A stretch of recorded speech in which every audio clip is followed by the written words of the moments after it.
Proceso de atención de enfermería en enfermería psiquiátrica y salud mental.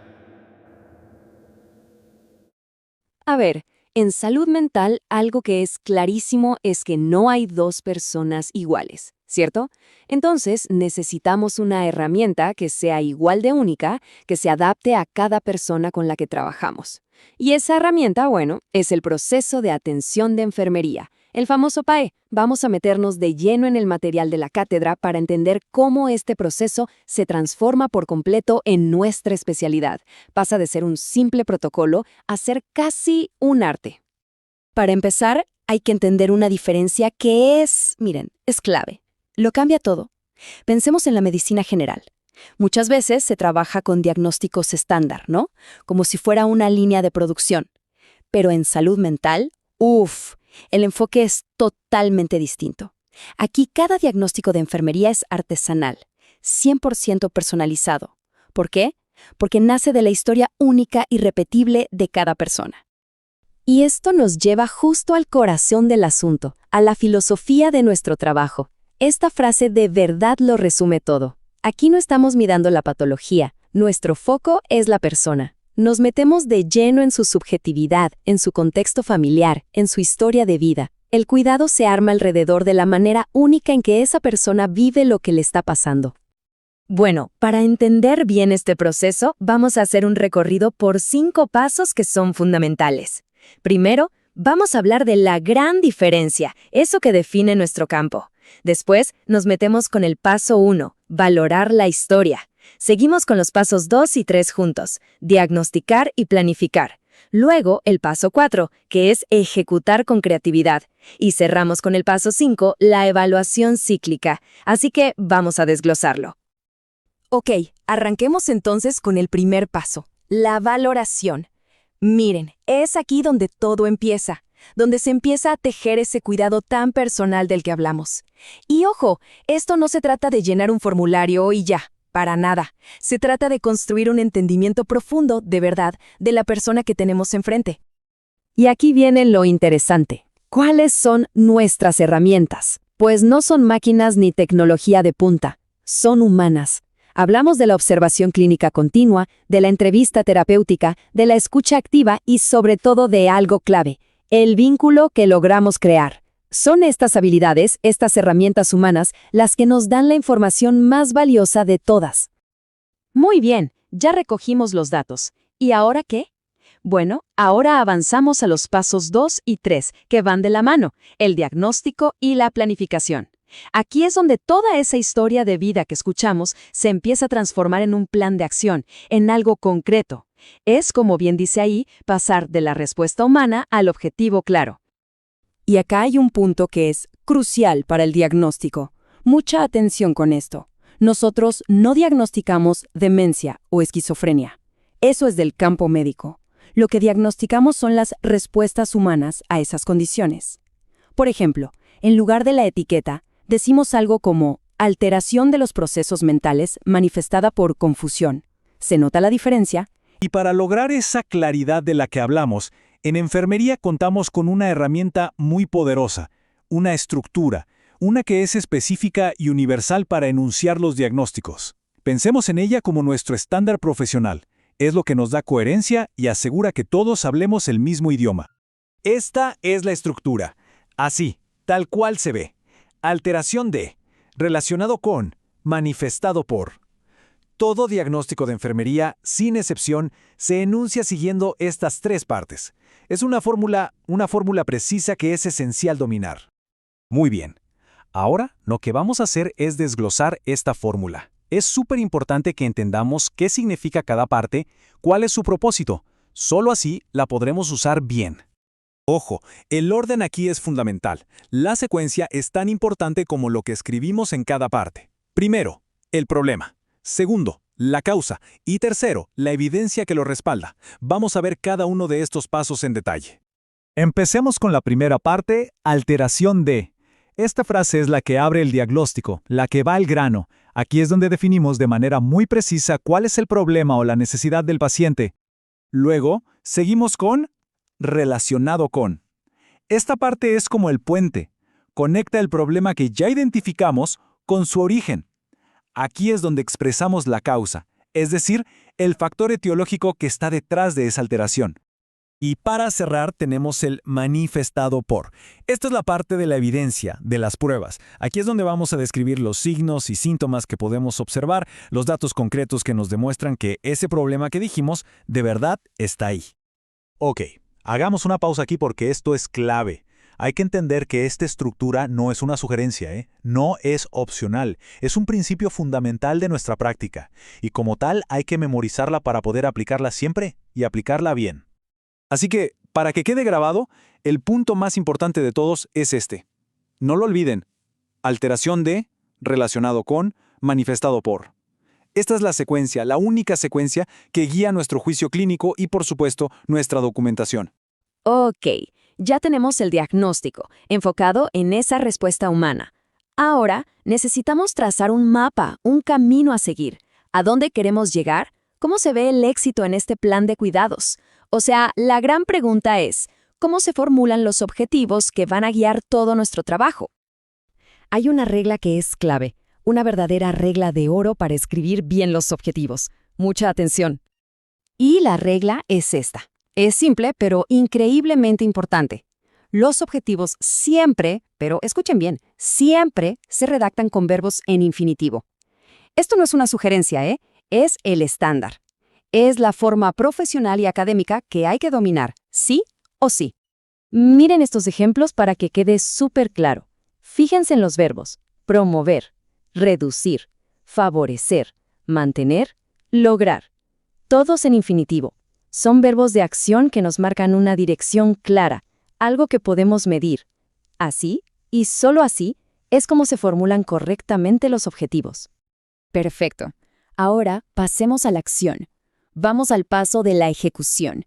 Es acá donde todo ese plan que armamos en papel cobra vida.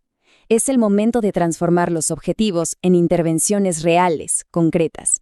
Y en salud mental, esto requiere una buena dosis de creatividad. A ver, por ejemplo, si nuestro objetivo es promover la orientación, miren estas ideas. No son nada del otro mundo, nada complejo, pero son súper efectivas. Poner un reloj grande, tener un calendario bien visible y marcar cada día que pasa, usar señalización clara. Son pequeñas cosas, pequeñas acciones que ayudan a construir un ambiente seguro, un ambiente predecible. Y eso ya es terapéutico. Y bueno, llegamos al último paso, la evaluación. Pero ojo, que último no quiere decir final, para nada. Pensemos en esto más como un reinicio, como el comienzo de un nuevo ciclo. Es un proceso de mejora continua que vuelve a alimentar todo el sistema. Y acá hay otro cambio de mentalidad que es fundamental. A ver, que quede claro, no estamos evaluando a la persona, no estamos poniendo una nota a su desempeño. Lo que evaluamos son los resultados de nuestro plan. ¿Funcionó lo que hicimos? ¿Nos acercamos a los objetivos que nos planteamos? La evaluación, en definitiva, es sobre nuestro trabajo, no sobre la persona. Claro, y acá surge una pregunta que siempre genera un poco de ansiedad, sobre todo al principio. ¿Qué pasa si, con todo el esfuerzo que le pusimos, el plan no funciona como esperábamos? ¿Significa que fracasamos? La respuesta a esa pregunta es, básicamente, la esencia de la enfermería en salud mental. Y es un punto clave del material de la cátedra. Escuchen bien, si un objetivo no se cumple, nunca es culpa del paciente, es una señal. Es información valiosísima para nosotros que nos está diciendo, oigan, paren, reflexionen, hay que revisar el plan. Y así es como funciona el famoso ciclo. Si el plan no da los resultados esperados, no hay frustración. ¿Qué hacemos? Volvemos al paso 1, a la valoración. Reanalizamos todo con la nueva información que tenemos. Quizás hay que reformular el diagnóstico, o ajustar los objetivos, o cambiar las intervenciones. Es un proceso que está vivo, es dinámico, no es una línea recta que termina y ya. A ver, ¿qué pasa cuando un paciente con esquizofrenia crónica deja de lado su higiene? ¿Es que no le importa? ¿Es simple desinterés? Bueno, hoy vamos a meternos de lleno en un caso clínico real. La idea es ir más allá de lo que se ve a simple vista y entender cómo algo tan básico, tan fundamental como el cuidado personal, está directamente conectado con la dignidad y con un tratamiento que sea de verdad humano y compasivo. Ok, este es nuestro punto de partida. Los datos crudos. Tenemos un paciente, varón, 45 años. Su diagnóstico, esquizofrenia crónica. Y su estado actual, aislamiento y, como decíamos, un descuido importante en su higiene. Estos son los hechos, los datos objetivos sobre los que vamos a empezar a construir todo nuestro análisis. Para desglosar este caso, vamos a seguir un camino muy claro. Primero, vamos a buscar ese síntoma que no se ve, el síntoma invisible. Después, le vamos a poner nombre y apellido al problema, un diagnóstico clínico como corresponde. Luego, veremos cuál es la manera correcta de intervenir, el arte de asistir. Y muy importante, vamos a aprender a medir el progreso de forma realista. Y cerraremos con el principio fundamental que une todo esto. Empezamos entonces con el primer paso, la valoración. Y acá es clave, fundamental, no quedarse en la superficie. Hay que observar, sí, pero observar para encontrar la verdadera raíz del problema. La primera observación nos da estos datos, los datos objetivos. La ropa sucia, el olor corporal fuerte, las uñas descuidadas y el hecho de que permanece en la cama casi todo el día. A ver, estos son los indicadores, lo que vemos por fuera, pero son solo la punta del iceberg. La verdadera clave está en lo que no se ve. Y es acá, durante la entrevista, que encontramos la pieza que nos faltaba. Esta frase del paciente lo dice todo. No tengo ganas de nada. Me da igual estar sucio. Ojo, esto no es una queja, no es un capricho. Es una ventana directa a la patología que está sufriendo. Y acá es donde entra nuestro juicio clínico. ¿Lo que estamos viendo es simple pereza o es la enfermedad misma la que está hablando a través del paciente? Entender bien esta diferencia es lo que separa un cuidado superficial, casi de trámite, de una intervención que de verdad es terapéutica. Y la respuesta tiene un nombre clínico muy concreto: abulia. La abulia es un síntoma negativo de la esquizofrenia y se define como una falta profundísima de voluntad, de impulso, de motivación. Entonces, el punto central acá, y quiero que esto quede clarísimo, es que no es que el paciente no quiera cuidarse por elección, no es que sea sucio porque quiere, es que su voluntad misma está enferma. Es una enfermedad de la voluntad. Bien, ahora que identificamos el síntoma invisible, vamos a darle un nombre formal, un diagnóstico de enfermería. Para eso, vamos a usar el formato PES, problema, etiología y signos y síntomas, que nos ayuda a organizar la información de una forma súper precisa. Miren cómo se conecta todo perfectamente. El problema, claro, es el déficit de autocuidado, específicamente en el baño y la higiene. Los signos y síntomas son lo que vemos, la incapacidad para asearse, el olor corporal, pero lo más importante, la clave de todo, está en la etiología, en la causa. Y la causa no es un problema físico, no es que no pueda. La causa es la abulia, la apatía, esa falta de motivación. Estamos tratando una causa invisible que genera un problema muy, muy visible. Con el diagnóstico ya claro, podemos pasar a la acción. Y acá es donde el cuidado se convierte en un arte, porque nuestra intervención tiene que apuntar directo al corazón del problema, a la abulia, no solo a la suciedad. Esto que vemos acá muestra la diferencia crucial entre lo que funciona y lo que no. Una orden directa, un simple anda a bañarte para un paciente con esquizofrenia puede ser abrumador. Se bloquean, su sistema cognitivo no procesa esa tarea compleja. En cambio, el enfoque terapéutico es completamente distinto. Se descompone la tarea en pasos chiquitos, simples, manejables. Se guía, no se ordena. Así que el plan de acción es metódico. Primero, una rutina fija, todos los días, para crear un hábito. Segundo, acompañar al paciente, alcanzarle el jabón, la toalla. Tercero, guiarlo con instrucciones simples, paso a paso. Abrí la canilla, mojate el pelo. Cuarto, y esto es fundamental, evitar hacer la tarea por él. El enfermero no lo baña, lo acompaña para que lo haga. Fomentamos la autonomía. Y quinto, por supuesto, el refuerzo positivo. Reconocer cada pequeño logro. Bueno, ahora toca evaluar. ¿Funcionó el plan? Y acá tenemos que tener una perspectiva súper realista. En salud mental, el progreso casi nunca es una línea recta hacia arriba. Es incremental, y hay que saber reconocer esos pequeños avances.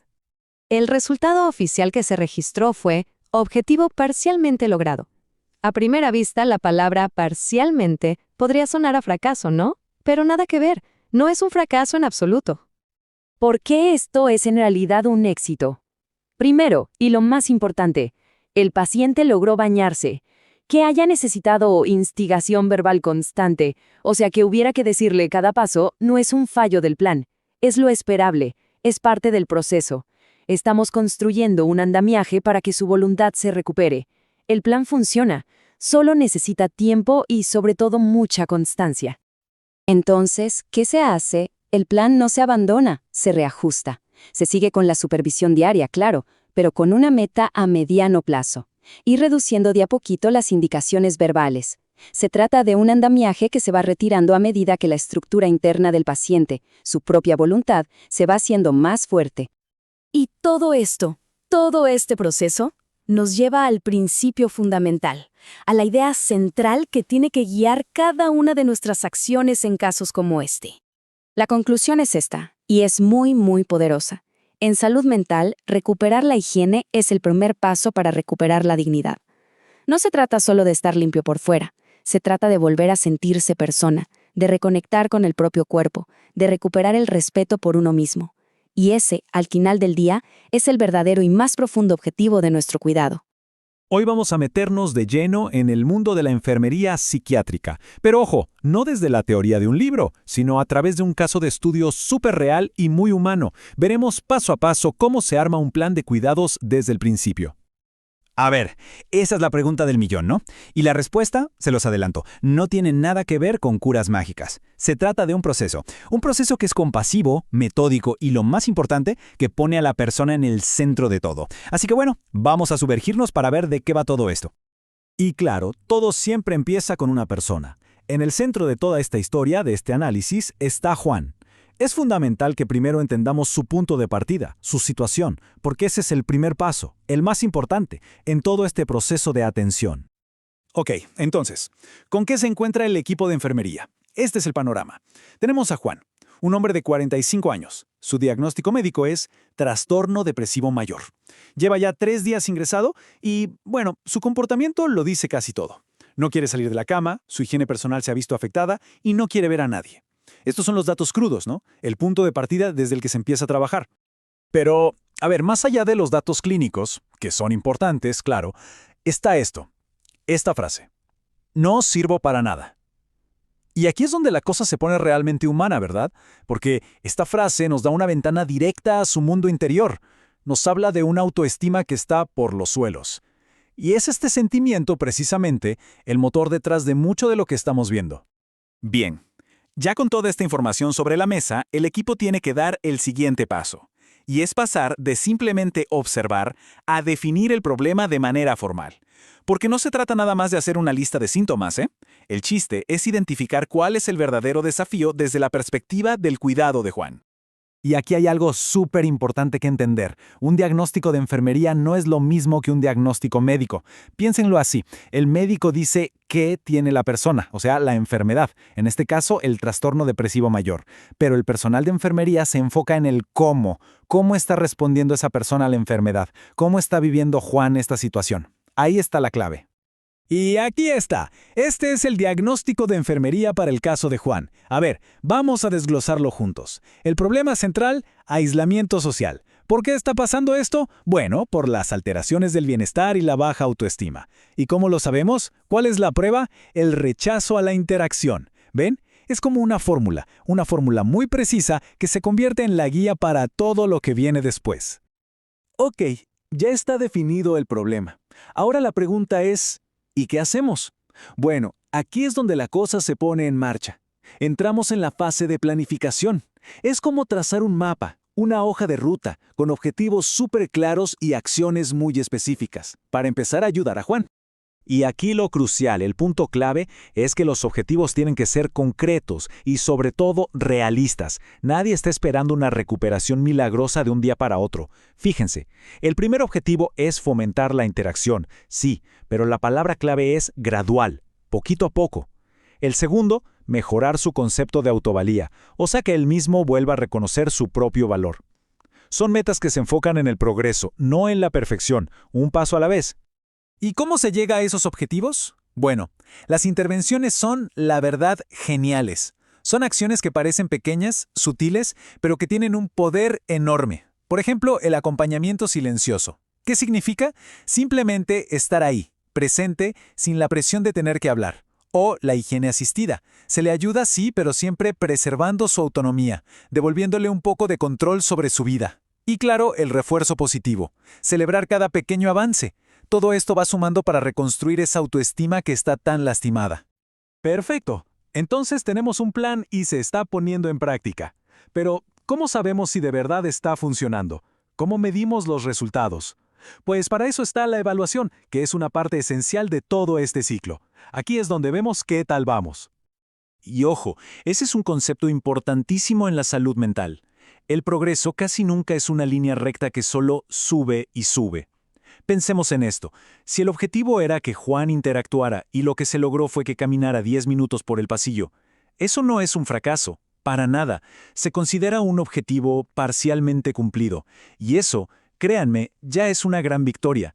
Es un avance que hay que reconocer y celebrar. Entonces, si tuviéramos que resumir todo esto, ¿cuál es la gran lección que nos deja el caso de Juan? ¿Qué es lo más importante que podemos sacar de aquí? Miren qué clara es esta comparación. Por un lado, el objetivo, fomentar la interacción. Por otro, la realidad, una caminata de 10 minutos. Entonces, ¿la conclusión es que el plan fue un fracaso? No, para nada. La verdadera conclusión es que el plan no es de piedra, se adapta. Lo que pasó hoy nos da información valiosísima para ajustar el plan de mañana. Es un proceso vivo, flexible, que cambia y se moldea. Y todo esto nos lleva a una última reflexión. Lo que nos enseña el caso de Juan es algo que aplica no solo a la recuperación en salud mental, sino a casi todo en la vida. ¿No creen? Que el verdadero éxito, el progreso real, casi nunca es un salto gigante y espectacular. Más bien es una serie de pequeños pasos, dados con cuidado, con paciencia, uno detrás de otro.